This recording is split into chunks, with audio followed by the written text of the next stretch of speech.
Hello and welcome to the Confident Musician Show. My name is Brett Cusack, musician and musician, mindset mentor. And in today's video, we're going to be talking about how to overcome stage fright. At The Confident Musician, we help musicians to overcome self-doubt and overwhelm and create more confidence than they ever thought possible and make music and make a difference. Alrighty, let's get into today's content. We got 5 tips to help you along your musician journey. And with these 5 tips, they are things and ideas you can go out into the real world and test for yourself and make sure they work for you as you are your best coach and mentor.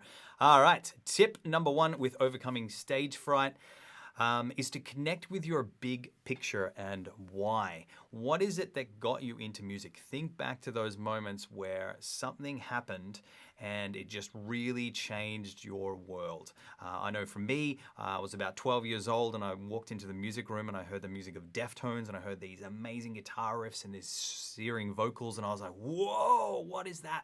And that totally changed my world. It made me focus on playing the guitar and practicing every day and writing songs and like, wow, it's just like totally changed. And then the same thing with my coaching. When I did some personal development work, I actually learnt about, I went through this amazing experience where I learned that I'm loved no matter what it is. And so that moment, those moments are the things that really help me connect with what it is that I'm doing here in The Confident Musician, when I get stuck with my music career as well. And also when I'm dealing with a client and helping them along their journey. I was like, no, this is important. We need to go through this in order to learn and grow. So what got you into music and how did that make you feel when you had those things? And when you start to feel that experience, remember that that's what you're here to do for everybody else as well. Tip 1, connect with the big picture and why. Tip 2 is what are all the things that you're actually afraid of coming true? So when we actually start to look at our future fears, we can actually start to identify that I'm actually worried about not being good enough. I'm actually worried about making a mistake. I'm actually worried about forgetting my lyrics. I'm actually worried about my guitar not being tuned or forgetting that chord, or people booing me or not liking it or not turning up. And when we actually start to look at those things, we can actually also acknowledge that there are parts of those things that may not be actually real in reality. Yes, sure, it might be bad that some of those things happen, but there are also some good things that happen with those things too. That's one of my party tricks to show you that whatever you think is bad is also going to be some equivalent benefits to it. And what we want to do here is like, can you just be with those things? Like, people aren't going to like it. People are not going to turn up sometimes. You are going to make some mistakes if you're just starting out as a performer. So can you just be with that and bring some childlike curiosity to it, so that you can actually enjoy the experience? And with some of the things that you're afraid of coming true, what are some of the benefits of actually them coming true? Some examples of that, like if nobody likes it, that means that you get some great feedback to let you know that there's something that you're not doing that you can improve somehow. For some people, it's actually like, I don't really like doing this. And they actually go and do something that's more inspiring to them, which is awesome. Like, who wants to go and continue doing something that isn't inspiring to them? So I'm not saying, most likely if you're watching this video, you're a musician who wants to overcome stage fright. But at the end of the day, sometimes people aren't performers. Like when my life got really hard in 2017, I didn't go and do more gigs. I went and built a business around teaching and education. So I really, really love that, and more than what I love at performing. Or I liked making a career and making money before I loved performing. So that was my journey. But at the end of the day, what are some of the benefits of all of these things that you might be afraid of coming true? And sometimes if people don't like it, that just helps you develop a thick skin and actually go, I'm going to make this happen. I know I watched a thing called Halftime on J-Lo recently, the other night, and she's like, everything was challenging me, everything was saying, and she wasn't a singer.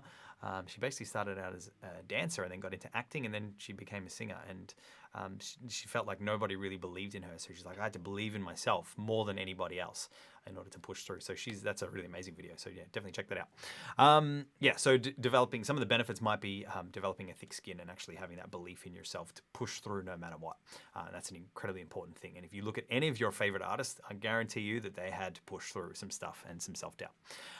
Tip 3, especially if you're a beginner in the performance space, that this is still practice. So you need to practice your instrument to get good at that, but you also need to practice performing. And becoming a great performer doesn't happen from doing 1 gig or 2 gigs. It happens from doing hundreds of gigs. and you start to develop awareness of your emotions. And then when you speed up and slow down because of your emotions affecting you, but as you start to get more comfortable in that space, you just start to develop that confidence. So this is still practice, but yes, bring some more childlike curiosity to the experience, especially if you're an adult and you're challenged with this idea and you want to get in there and you want it to be perfect. It's probably not going to be perfect first go. There's going to be a whole bunch of things. So even with these videos that I've done a whole bunch of now, I was doing a Facebook Live with this just recently, and I forgot to press record. So now I'm re-recording this to put it onto YouTube. I'm still learning how to do video content online. So I'm just curious about it, and I get frustrated, and then I'm like, hang on a minute, what does it matter? Like, let's just get this out there and educate people, and it doesn't matter if it's not perfect. It's definitely better than what it used to be. But yeah, when I've got a full production team, then we can worry about that. But at the moment, this is what we've got, and this is what we're going to work with. Tip 4 is to breathe. You're experiencing anxiety. You've got all of these feelings and emotions happening inside you, but just connecting with your breath is one way to actually start to become aware and be present in your body, because you're fearing these things happening in the future, but they're not actually happening now. And most of the time, depending on how open you are to this idea, and I'm aware that some people may not be, is that majority of the time, the things that you're fearing don't actually happen. And that's a survival mechanism that's got us to this point in life, is that your physiology and brain has been designed to keep you safe. And we're still maybe running some programs that may have worked in saber-toothed tiger times. So our body might be experiencing some fear and anxiety, and the previous structure of our life is to run, get away. So just to breathe, connect, you're okay. There may be some saber-toothed tigers in the audience. That may not be the greatest thing to imagine. Anyway, but they're there to support you. So just to breathe. And that sort of alludes me to getting a coach as tip number 5, is to help find somebody who's done what you're trying to do and learn from them. I can't teach you everything in a 10-minute video about how to overcome stage fright, and you may need someone to hold your hand while you actually do that. So I've helped people do their first Facebook Lives. I've helped people, hundreds of kids, learn how to manage their fears and their emotions, and when they're experiencing anxiety, it's just that they're they're learning and growing. They're outside of their comfort zone, and that's okay to experience those things. So tip 5. Alrighty. So, and a coach is definitely going to be that person there to help you discover some of the problems that might be hiding behind the problem. So as I've alluded to in some of this, there may be some things that are happening underneath the surface that we haven't quite understood yet about our psychology and the way we see the world. But that's why I've created my latest training, which is called Confidence and Happiness Secrets for Musicians, and you can get it on the link just below this video. Alrighty, so just to recap our 5 tips of how to overcome and how to deal with stage fright, is connect with your big picture. What is the reason that you're there doing this performance? And it's because music impacted you in some way, and you fought so hard to be able to play music and make it actually sound pretty good, because I've taught hundreds and hundreds of beginners, and I know how difficult it is to actually get music to a level where you're like, all right, cool, it's time to take this to the stage. So connect with the big picture and why, and then remember that you're there to impact somebody else's life. And I've had kids who are not the greatest performers in the world and still learning have audience members in tears, and it's not the best performance. It's an act of love. People aren't looking for an act of perfection. They're looking for this, vulnerability and creativity and beauty. So connect with that, get out there, have a go. Tip number 2 is, what are all the things you're afraid of coming true? What are all the future fears? of FEAR is the future experience appearing real, or some future emotion appearing real. So when you actually start to identify those, it's good because you can actually then look at them a little bit more objectively and logically instead of feeling all the emotions in your body. And can you just be with them? And if you can't be with them, what are some of the benefits of them actually coming true? Not to terrify yourself more, and this is not something you do right before a gig, but it might be something you do in advance with your coach leading up to an event. Actually start to understand what's actually happening, and then actually start to look at some of the benefits of those things coming true. So you can actually walk in with a little bit more balanced mindset, where you're starting to see that thing could happen, but if it happens, there's good things that happen and there's bad things that happen, so it doesn't matter either way. Tip 3 is to remember that this is still practice. Bring some more childlike curiosity to the experience, and just be open to the idea that anything can happen, and those things happening actually help you develop as a human being, and that is awesome. Tip number 4 is to breathe. Take some long, slow, deep breaths to bring you back to the present moment, because you're fearing about something happening in the future, but it's not actually happening right now, and 9 times out of 10, maybe 99 times out of 100, it's probably not going to come true.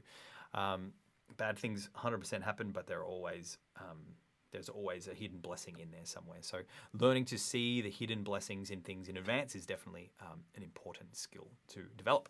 Alrighty, so have a great day. And if you are curious about getting some help with me, from me, you can book a call. There's a book a Q&A call link below this video. So hope you've enjoyed this. If you know somebody that's dealing with some stage fright, send this, tag them in this video or send it to them in a DM. And I hope you've enjoyed this. Until the next one, I'll see you next time. My name is Brett. Make music, make a difference.